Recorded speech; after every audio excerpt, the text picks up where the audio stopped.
Voilà, j'arrive à ma conclusion. Hein, j'ai pas fait une heure, mais c'est bon. Voilà. Qui ne va même pas prendre 5 minutes. Je me propose simplement, en conclusion, de vous lire 2 paragraphes du texte, alors qui date d'il y a 15 jours, que vous trouvez sur le site de la Conférence des évêques de France. Élection, un vote pour quelle société?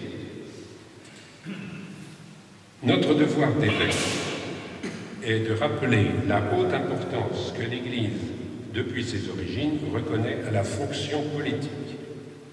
Dans une démocratie représentative, le vote est la manière par laquelle chacun peut participer à l'exercice du pouvoir. Il est donc essentiel d'y prendre part de la manière la plus sérieuse possible. Mais voici la petite mise en garde qui fait écho exactement à ce que je viens de dire en citant Benoît XVI. Un vote ne peut pas être simplement dicté par l'habitude, par l'appartenance à une classe sociale ou par la poursuite d'intérêts particuliers. Il doit prendre en compte les défis qui se présentent et viser ce qui pourra rendre notre pays plus agréable à vivre et plus humain pour tous. Et quand l'Église invite à changer nos modes de vie, le passage sur la question de l'avenir de la planète, elle souligne effectivement que nous avons là, en tant que chrétiens, on pourrait dire, puisqu'il n'y a pas une longueur d'avance, parce que c'est pas vrai, on n'a pas été les premiers à...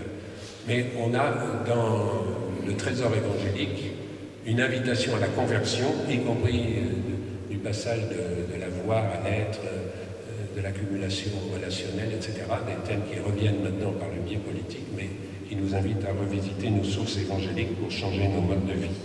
Voilà.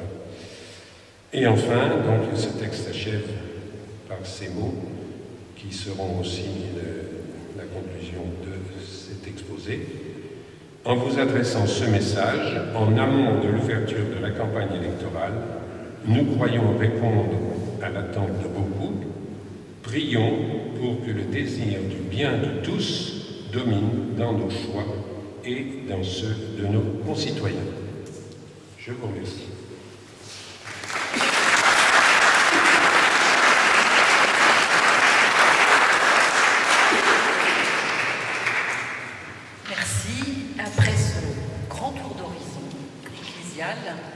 Nous allons vous laisser un petit moment où vous allez pouvoir éventuellement discuter les uns les autres et puis rédiger votre question sur un petit papier que nous vous passerons. Nous les ramasserons, on essaiera de trier par sujet et Christian fera l'exercice d'y répondre.